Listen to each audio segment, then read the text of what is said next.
Do you know why?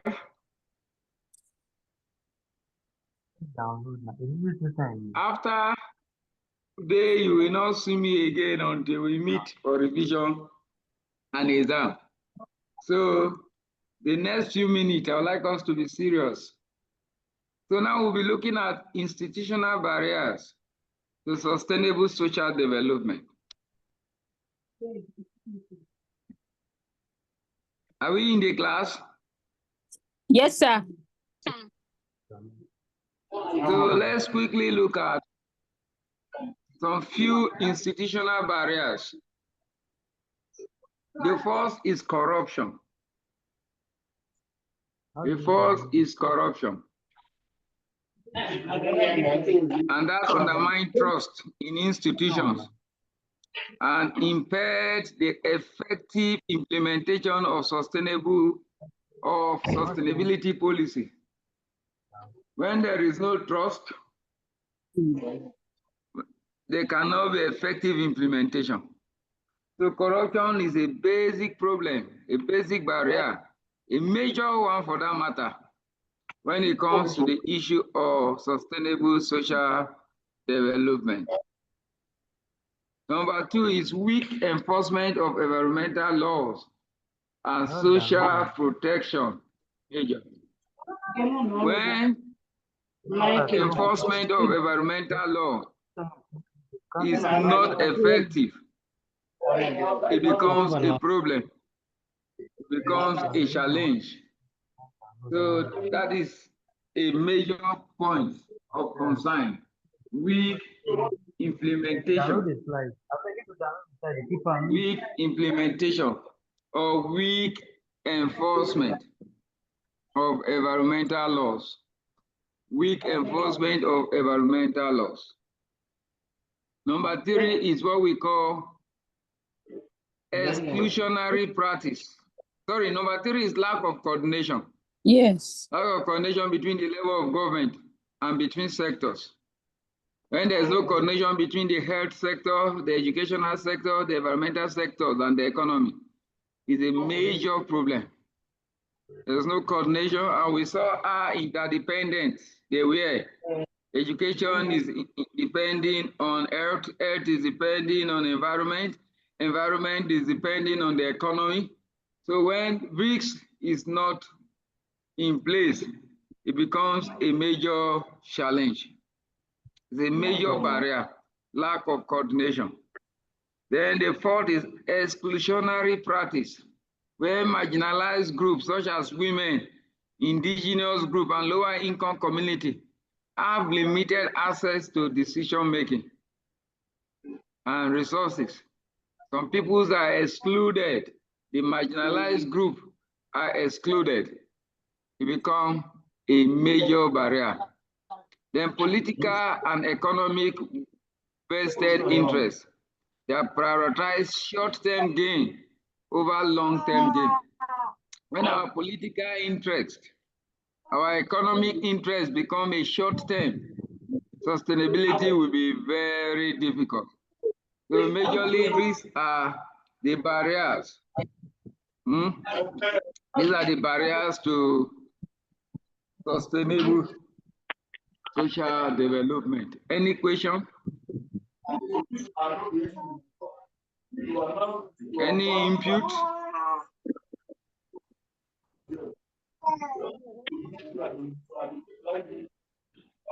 Giba, any question? Madam iPhone, any question? Any question?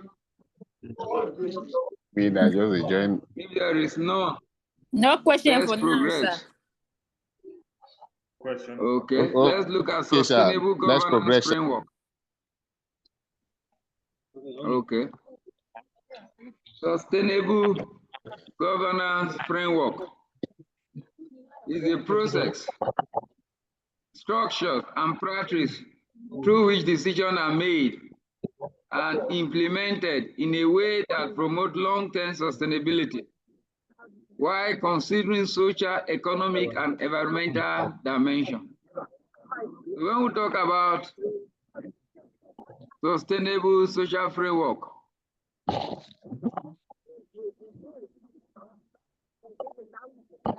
Musa.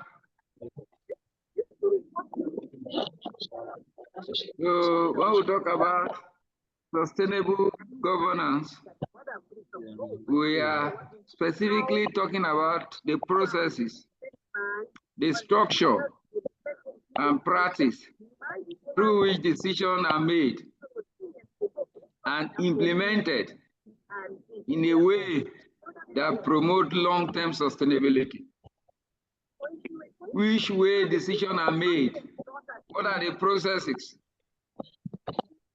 And when doing this, you must consider the social, the economic, and environmental dimension. Sustainable governance involves institutions working together to create policies that ensure the well-being of both current and future generations. Just have notions about food drivers. That was why I was beckoning that you called me fire, right? Institution working. And I was trying to explain to them that together, your number is not going through. Okay, let me call you like Packwell, you are blocking people. There's no space for me to even reverse. So somebody was behind me and they are still insisting Packwell, and there's a bike man at my front. Class. The next thing I got angry. And one of them was it involves institutions working together, they think so to create policies that ensure the well-being of both current and future generations. So the interest is not just the well-being of this generation, but the future generation. So when we are talking about sustainable governance, we must bear in mind every policy that must have good bearing on the future generation. There are principles of sustainable governance. The first principle of sustainable governance is the principle of equity. That everybody have equal rights, both to resources and decision making. Everybody has equal right, both to decision making, to resource allocation. It's very, very important. It's very, very important. So,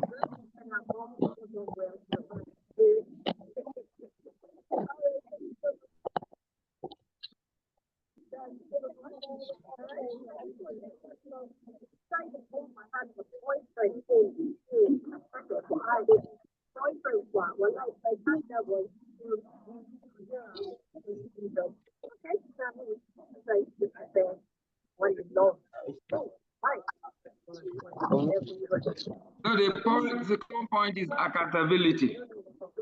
Victor, please, you are disturbing my class. Very well. You are disturbing your class. The principle of accountability is very, very key. It's very, very crucial. Crucial in the sense that if there is no trust, there cannot be sustainability. So there must be trust among the various groups, the social group, and all the people that are involved. So the matter of accountability is key. Another principle is the principle of participation. Everybody is entitled to air their opinion, to share their view. Everybody are allowed to contribute in the decision-making process. The idea of exclusion is not correct. Everybody must be included. Then the principle of integration. Those are very, very fundamental. Also very key. Then the principle of transparency. The principle of transparency. There are core elements of sustainable governance. Core element of sustainable governance. The number one is what we call the multi-level governance. We'll talk about the multi-level governance. This has to do with governance across the different levels of government. They can't go. Local and you don't go far. state. All of these are very, very key. Then we have the stakeholder engagement. The stakeholder engagement, very, very critical. Unisa, please off your phone. Mute your phone. Mute your system. Mute your mic. Victor, mute your mic.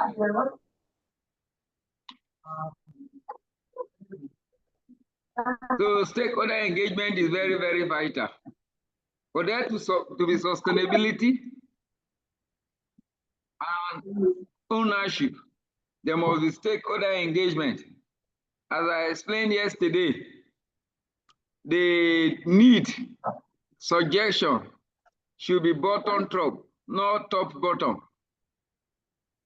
The problem should be initiating from the community.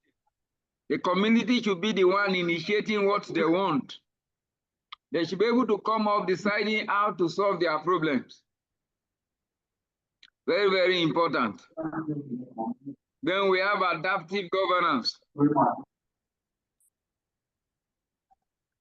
Then we have long-term vision and integration. The vision should not be short-term. What do we mean by adaptive governance? What do you understand by adaptive governance? What is adaptive governance? Augustine.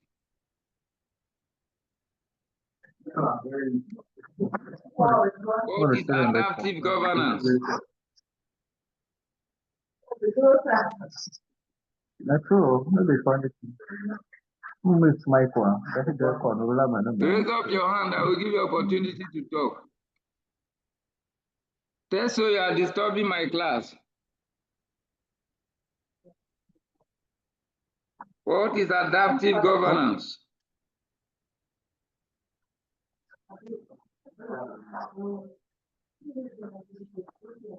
I'm listening.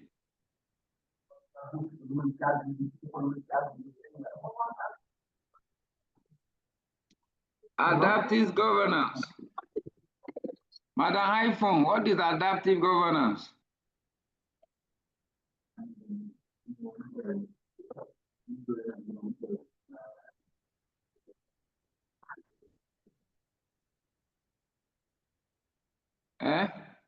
Yeah, okay. Fine. Chekosu, what is adaptive governance? Go ahead. Sir. For me, I will say adaptive governance refers to a process where the management of resources is done on as it goes. Let me just say it like that. It's a situation where you are adapting to the situation based on the current circumstances, so that it will meet up with the resources that you have at that particular point in time. Okay, that's okay. Any other person? What is adaptive governance? Any other input? So basically, adaptive governance, just as he explained. Okay. Yes, sir. Go ahead. Yes, okay, thank you, sir. To me, adaptive governance is all about, yes, sir, it's all about being flexible in decision making and responsible. The approach of the governance to be government to make it interactive when exciting a project in the community or a particular place. Thank you. Yes. Okay, makes it flexible. Yeah. Okay. Yes, it makes it flexible, it makes it responsive, and then approachable too. It's okay. Sir, I want to contribute too. Yeah, go ahead. Hello, sir. Okay. Yes, sir, go ahead. Adaptive governance, to my understanding, refers to effective response to difficult circumstances or uncertainties.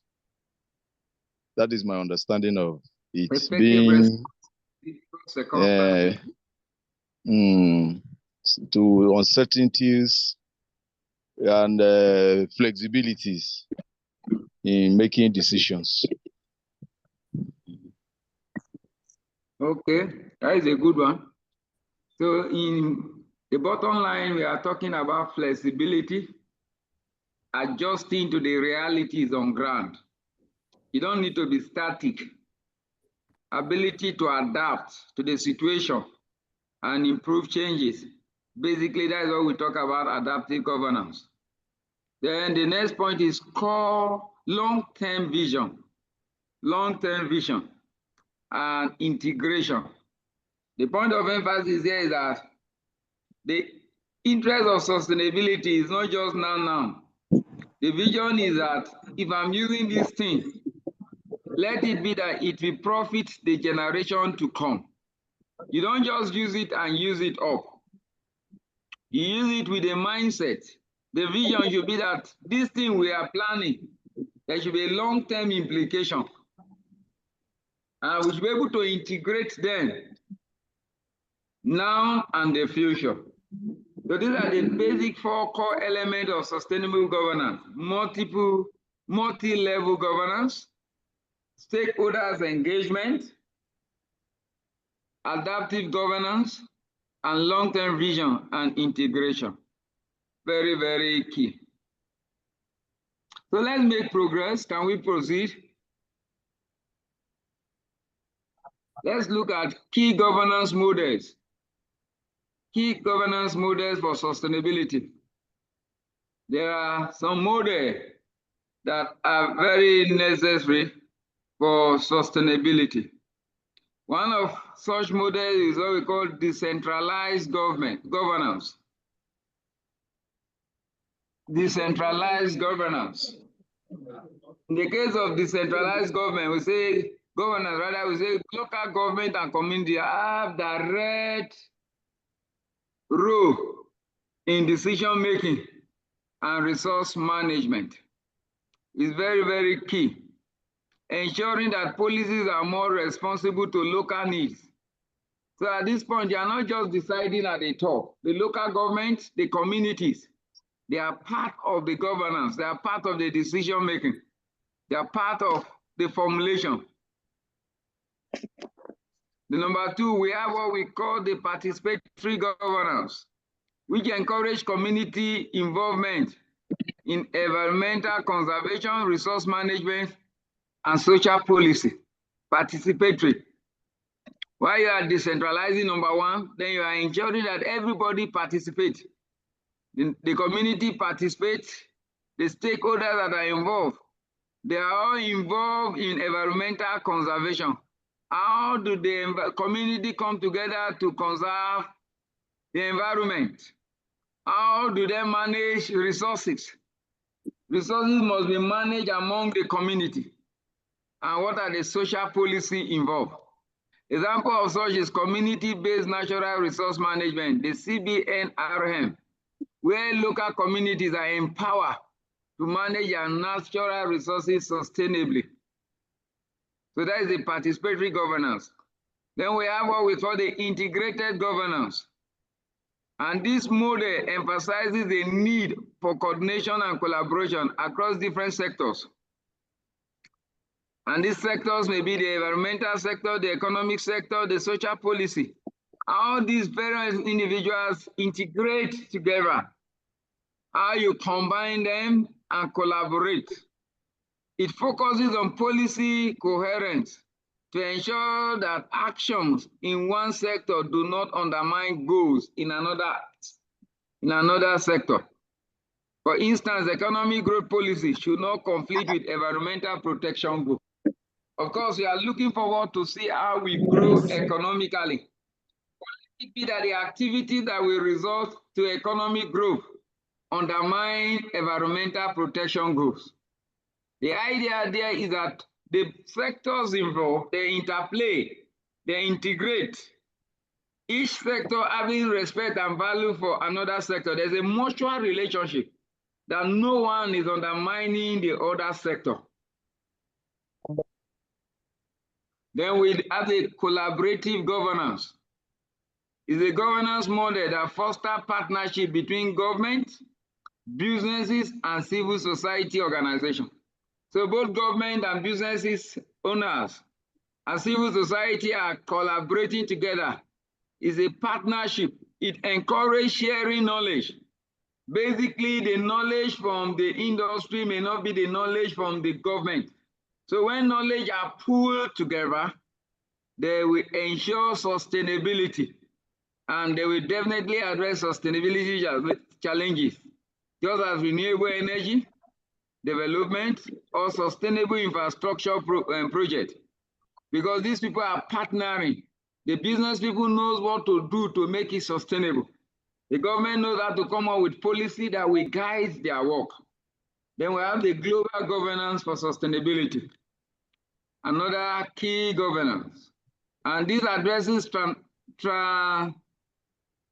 transactional issues like climate change, like biodiversity loss, and global trade that require international coordination. So that's what we are talking about, that global governance sustainability actually addresses transnational issues across different countries. And you know, climate change is not peculiar to a particular country. The issue of biodiversity loss, the idea of global trade that require international coordination, and multilateral organizations such as the United Nations, World Trade Organization, and World Health Organization play key roles in promoting global sustainability governance. So global sustainability governance is a very key issue when we talk about the idea of key governance model. Again, to summarize on this point, I'm trying to say that there are a basic key governance model. And the first model is a decentralized governance. The second is a participatory governance. The third is the integrated governance. The fourth is a collaborative governance. And the fifth is a global governance for sustainability. Any question? Any challenge? Hello, sir. Sir, throw more light on collaborative governance and global governance. Thank you, sir. I say when we talk about collaborative governance, we're saying the governance model that foster partnership between the government, between the businesses, business owner, between civil society organization,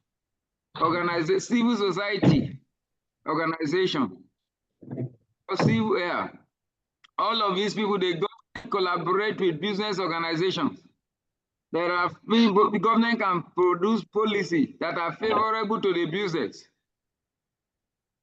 The alliance and relate with civil society organizations. And basically, this collaboration encourages sharing of information, sharing of knowledge, sharing of resources. The business people bring their resources, the government bring their resources. It empowers them in decision making. And before you know, they are able to achieve what we call collective sustainability. And as an example of such is what we call the PPP, the public-private partnership that combine the resources and expertise of both sectors, from the public, from the private. They combine expertise, knowledge together to address sustainability challenges. And I say some of the challenges they address is what we call the renewable energy development or sustainable infrastructure project. The government may not know the tech, how to do it, but the private organization knows how to do it. So in the process of sharing ideas, they will be able to achieve results. Kevin, please, can you off your phone? Can you off that music? Mustafa, off your mic.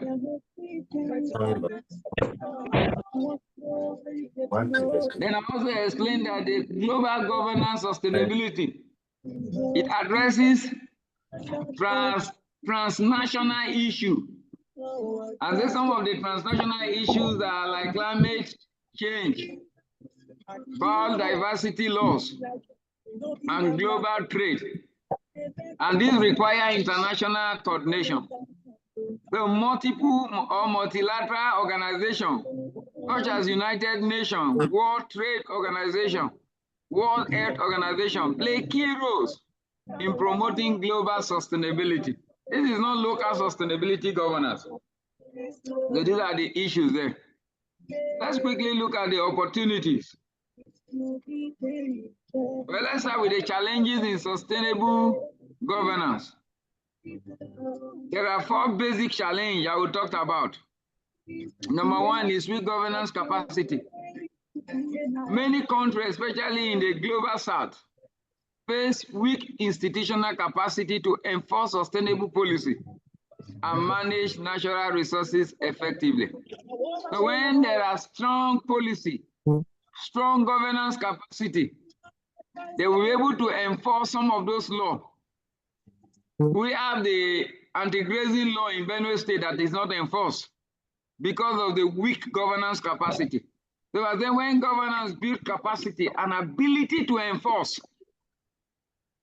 So another problem is corruption and accountability. Corruption often undermines sustainability effort by diverting resources and creating inefficiency in policy implementation. When resources are diverted, definitely so many things will be affected. Then we have the issue of conflict interest, where sustainable governance faces challenges, vested interests such as industries or political allies. We may prioritize short-term profit over long-term sustainability goal. Their interest is short-term.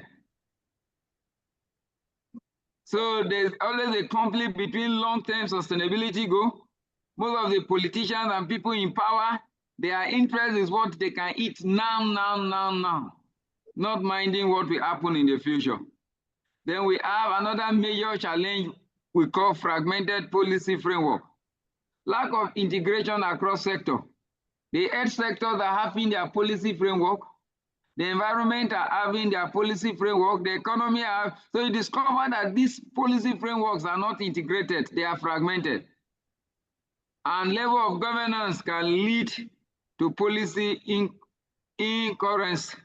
So when the policies are not meshed together to give us a holistic policies that each sector are interested in their peculiarities and in their own, it becomes a problem. So these are the 4 major challenges when we talk about sustainable governance. Any question?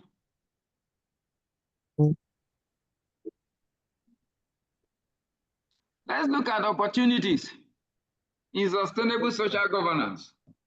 The first opportunity is what we call innovation and technology. Innovation and technology. I have a question, sir. Okay. Sorry, sir. In the fragmented, Go ahead. in the fragmented policy of the government. Policy framework. When we look at the fragmented policy framework, you talk about many institutions having their own ideas on how to organize their own, which to a very large extent doesn't bring development in an institution for sustainability. Now, the question is, don't we think or believe that if these particular institutions that are doing, everyone is doing his own, the health, the education, and some others are taking their own decision, if they decide to do one single thing, will there not be crisis, and then the development will not be in place completely because of the interest that will bring in to represent their own? If they decide to come together, okay, let's come together and have one. Would that be possible?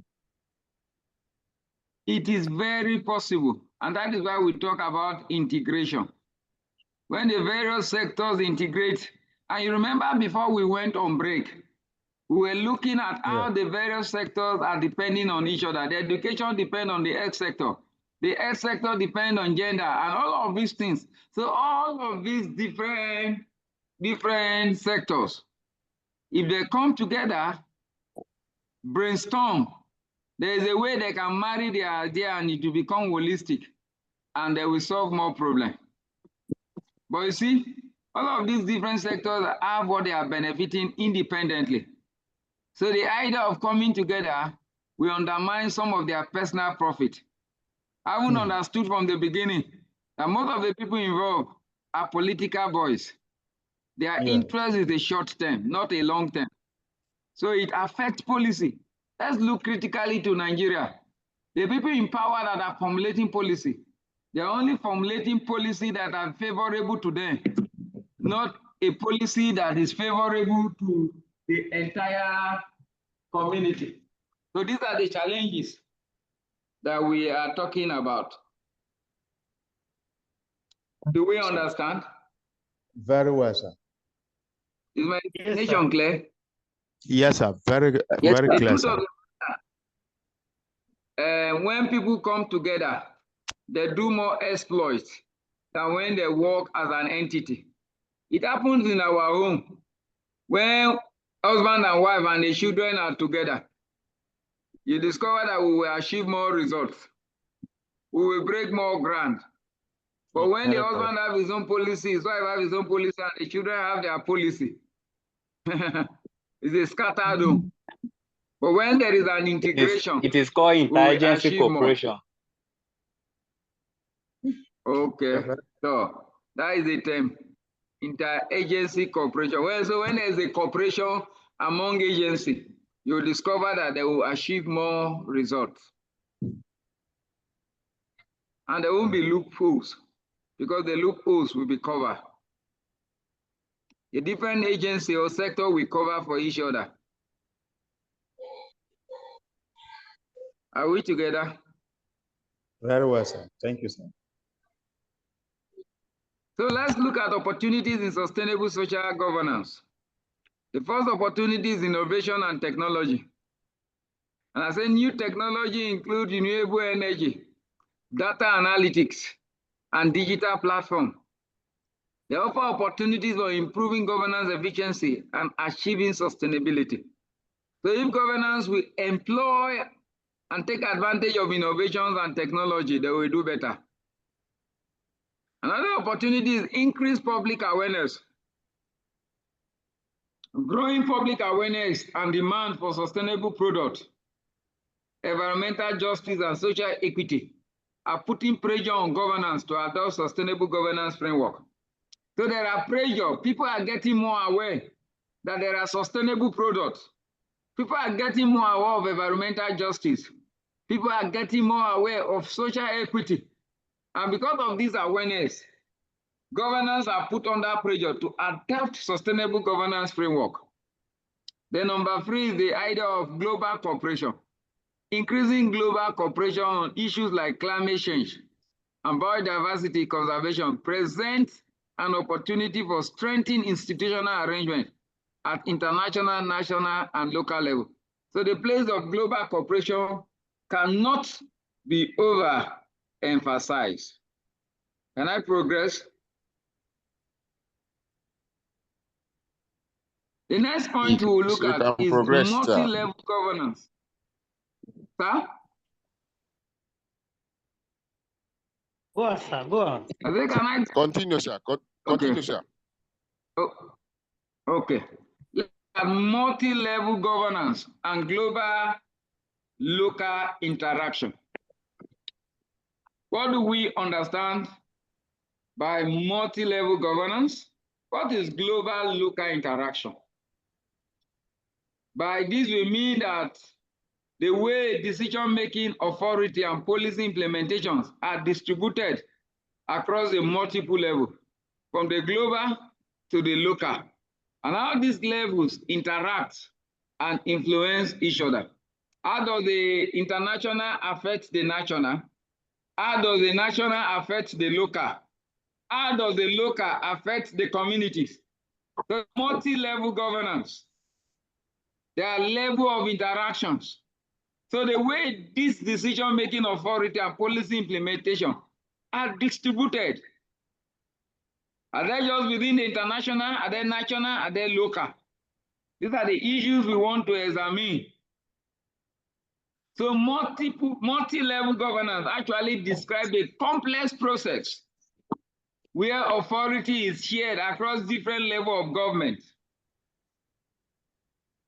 From supranational, example like UN, EU. Then we come to national. Then we come to local. How is authority distributed among these various group of people?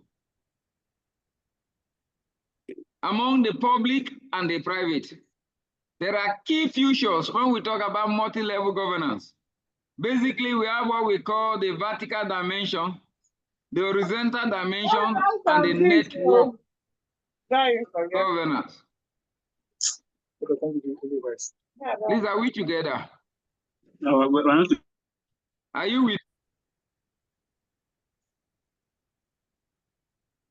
We are with Hello, you, class? sir. Yes, we are with you, sir. So when we talk about the vertical dimension, it's an hierarchical interaction between levels. And how does this work? The interaction between the global, the international. How does the interaction flow from the international to the national to the local? That is vertical. Top to bottom and bottom to top. It's an interaction that has an hierarchy. You don't just jump from the local to the global. Or you don't just jump from the global to the local. It follows a sequence of hierarchy. Then we have the horizontal dimension. And this is an interaction among actors at the same level. It can be coordination between cities. Different cities coordinating within different sectors. Coordinating. That's what we call the horizontal dimension. Then we have what we call the network governance. And this includes the NGOs, the international organization, the private sector, and civil society. So basically, these are the key multiple governance level. Please, are we together? Hello? Hello? Yes, we are here, sir. What are the key multi-level governance? Continue, sir. Sir, throw more light on the network governance. I said the network governance include NGO. Do you know NGO? What is NGO? Non-governmental organization, sir. Non-governmental organization. No, I am asking Jiba. Jiba, what is NGO? NGO is non-governmental organization, sir. Okay. So we are saying that there should be a network among the non-governmental organization and international organization and private sector and civil society. Is another level of governance where NGOs, international organizations, and private sectors and civil society interact, integrate, and relate in their governance. Do you understand? And collaborate. Sir, let me add something a little bit. Let me add something for him. Please go ahead, sir. Organizations and NGOs. The non-governmental organizations and the civil society organization and private organizations shape governance.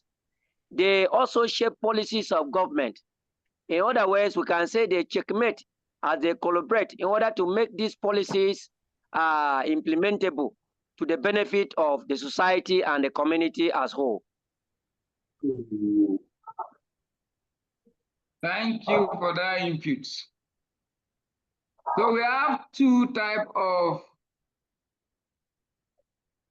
multiple level governance. We have 1. The type 1 is the general purpose jurisdiction. An example is the national, the regional government. Then we have type 2, which is tax-specific jurisdiction. One of such is the River Basin Authority, the trade blocks.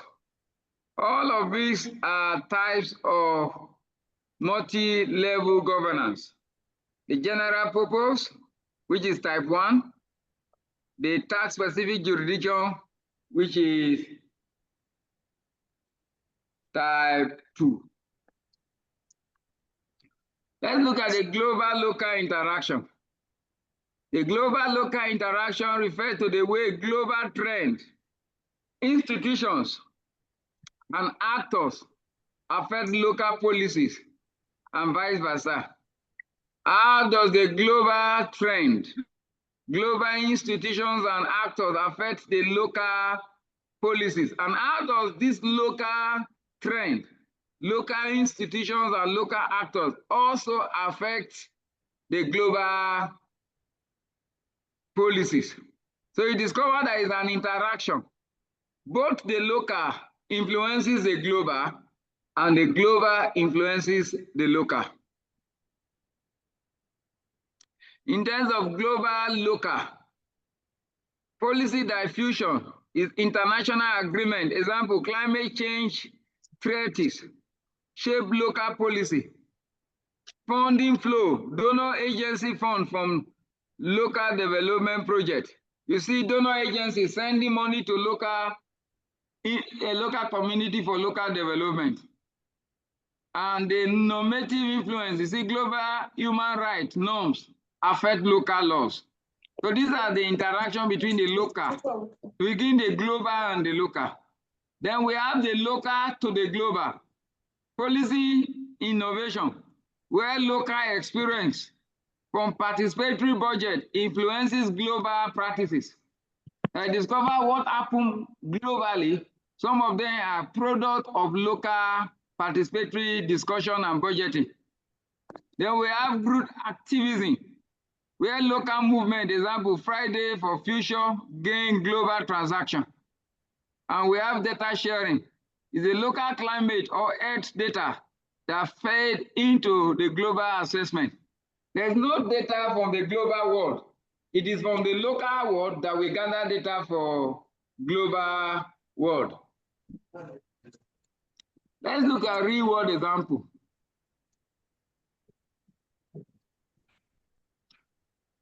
We have climate governance, where we have global, the Paris Agreement.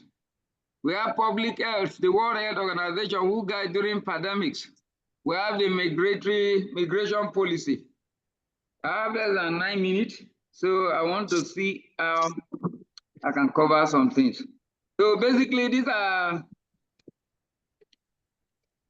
the real world example. The climate, the global Paris Agreement, we know it's a global issue. The World Health Organization guidelines during pandemics. Many of the countries were following the World Health Organization. That is a global local issue. Then the migration policy, the UN Global Compact for Migration. These are real world example for global local. But we have some few challenges.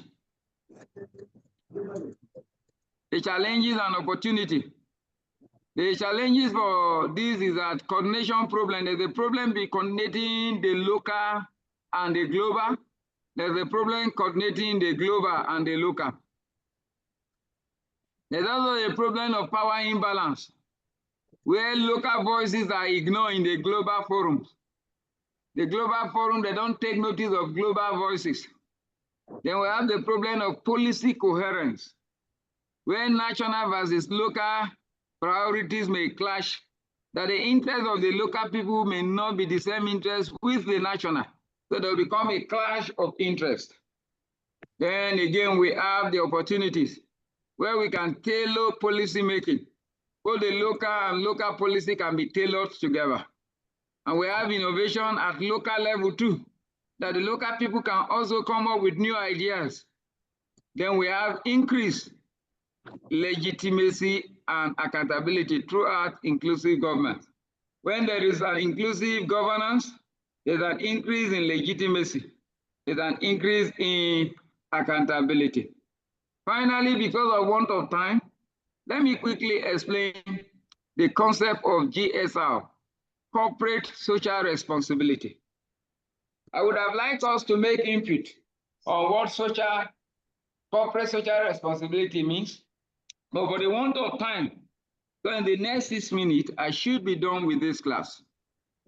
Global corporate social responsibility is a balanced approach that considers social, environmental, and ethical impact of corporate operation. So it's the corporate social is a business approach that considers the social, environmental, and ethical impact of corporate operation. So what are the ethical impacts? And I say it reflects a company voluntary commitment to go beyond making profit and contribute positively to the society. So at this point, we are saying that we are not just talking about the profit you are going to make. We are going to look beyond that. What will be your contribution to the society? There are pillars of corporate social responsibility. One of those pillars is what we call environmental responsibility. And this has to do with reducing pollution, carbon footprint.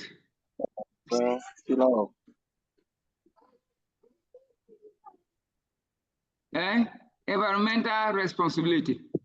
The responsibility to reduce pollution, reduce carbon footprint and waste, how to manage waste. Then we have the social responsibility. This has to do with fair labor practice, yes, community engagement, diversity and inclusion, fair labor practice. Then we look at the economic responsibility, where we look at ethical business operation, where we look at fair trade, where we look at transparency. Then we look at governance and ethical responsibility, where we look at anti-corruption, we look at compliance and corporate accountability. These are the 4 basic CSR pillars. Any question before we continue? Can I forge ahead? There's a question, sir. Yes, go ahead, ma'am. So can you quickly tell me the difference between global level interactions and the multi-level governance? A bit confused. Want to know the difference between the two. Thank you. Okay. You see, you have already moved from governance to corporate social responsibility. So let me use the next 3 minutes to finish this class. If they didn't close it, we will come back to answer your question. Will you permit me? Okay, sir, no problem.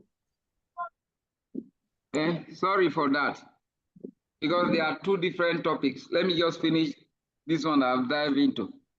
Okay, sir. Especially that the time is not for us again. So let's look at the sustainability business practice, sustainable business practice. I said these are strategies and operations that meet the need of business today without compromising the ability of future generations to meet their need. It focuses on long-term environmental and social and economic health.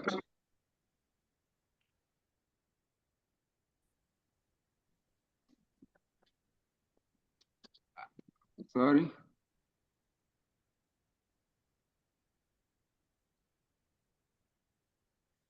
So I'm trying to say that When we talk about sustainable business practice, there are strategies, there are operations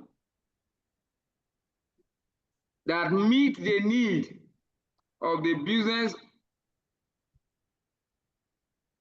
today without compromising the ability of future generations to meet their needs. So the key word there is that you are engaging, meeting the need of businesses today, but you are not compromising the ability of future generations to meet their own business needs too. So it focuses on long-term environmental, social, and economic health. It's very, very key.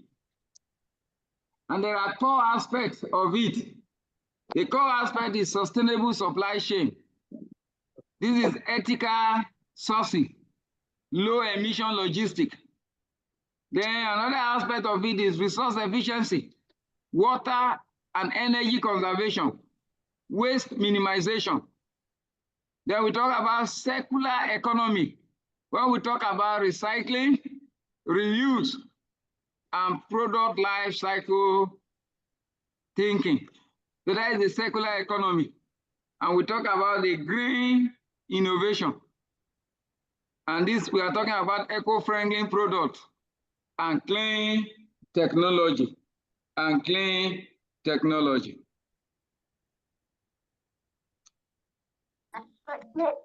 There's a relationship between CSR and sustainability. CSR is a strategic work guiding a company societal obligation. While sustainability is a goal, many CSR initiates aim to achieve.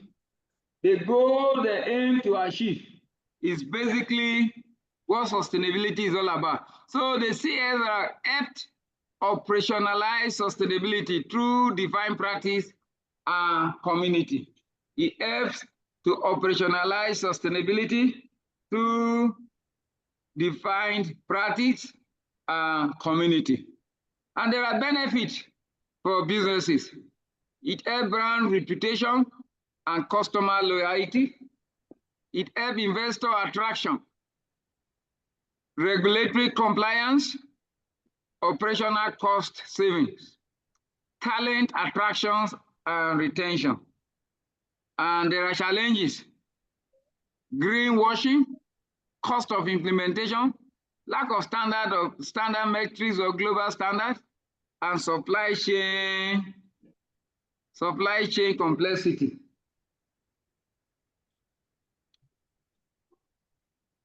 Thank you for listening. So let me quickly answer a question before we leave the class. So your question again, can you bring up your question now?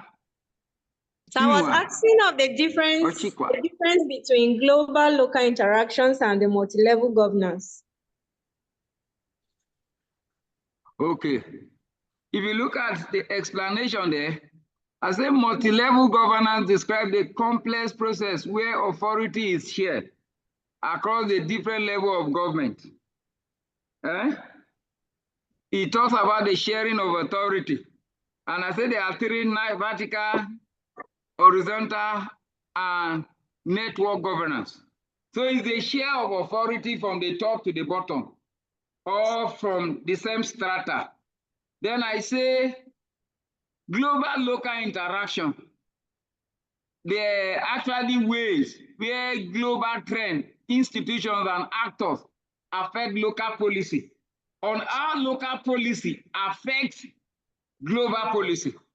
Why the multiple level governance talks about the share of authority across strata.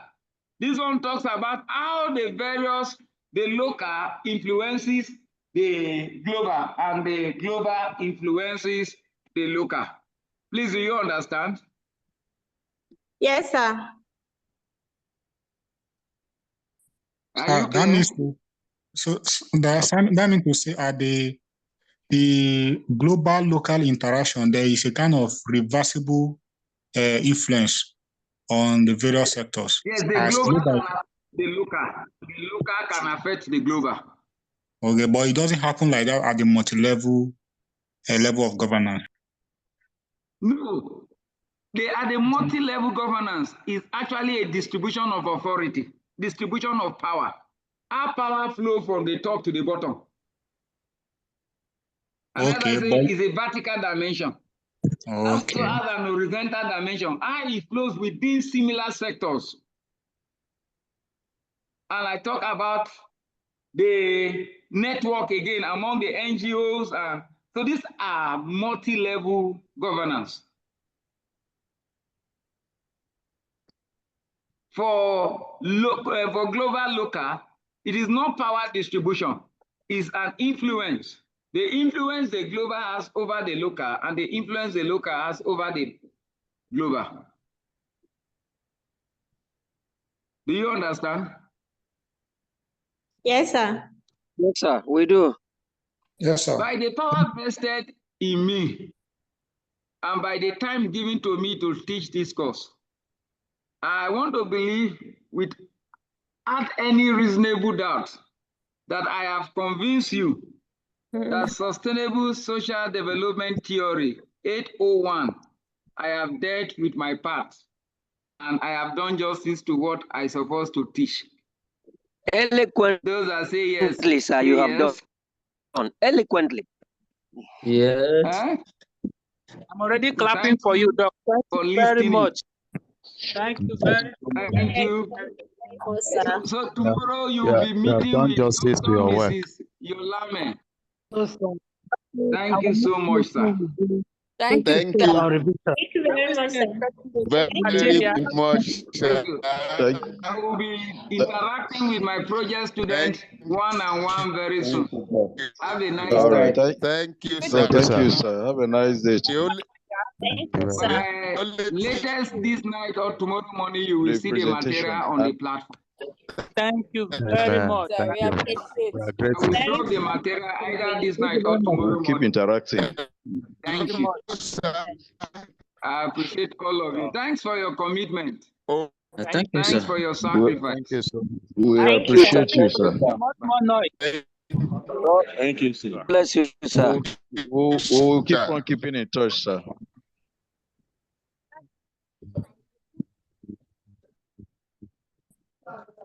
The other person that will be taking us who have participated. Okay. Good afternoon, guys. Thank you, class. Yeah, good afternoon. Okay, so I don't know who is not on our student WhatsApp group that requires to be added. The person can chat me up personally. I made an announcement earlier, but it looks like some people are still dropping chat on the official WhatsApp group. We need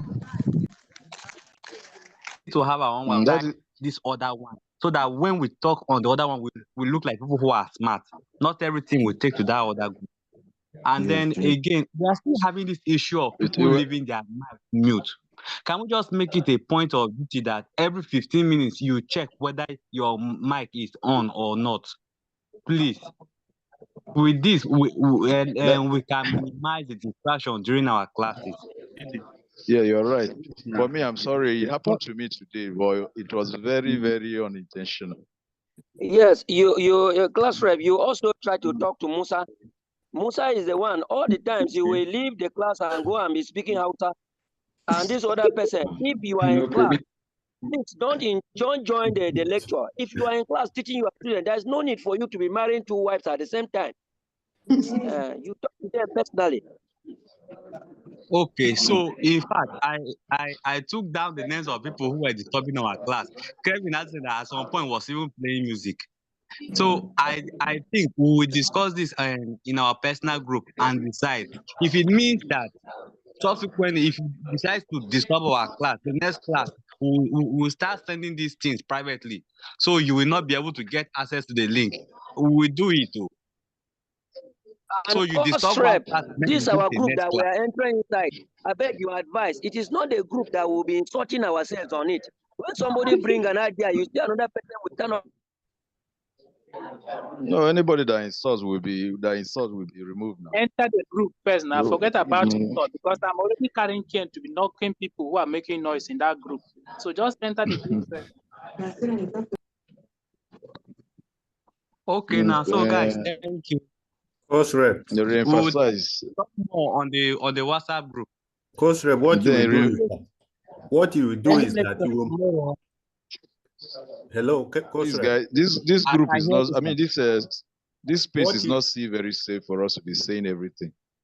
So I strongly advise. What you will do is that you will make a way that when somebody is making noise, you will remove the person from the Zoom here, not from the group chat. That is what you will do. For you that you will control it. Anybody making noise, you can remove the person. About it. I will speak to the admin about it. Yes. So that you'll be monitoring it here yourself. All right. Thank you, sir. Let us end discussion. We'll continue on the WhatsApp group, please.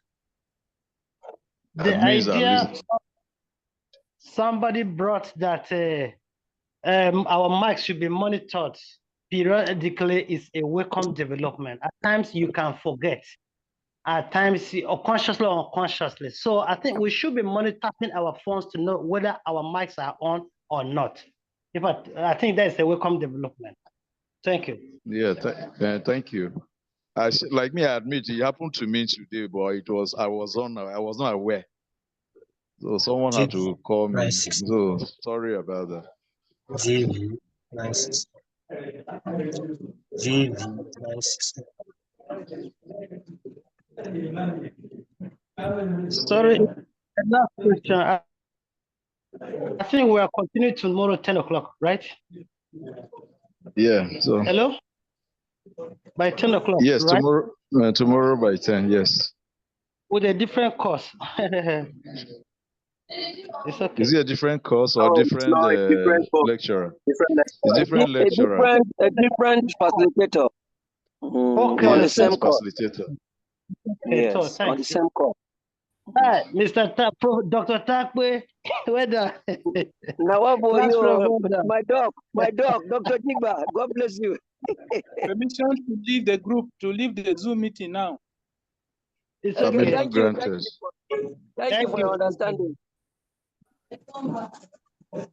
Okay. So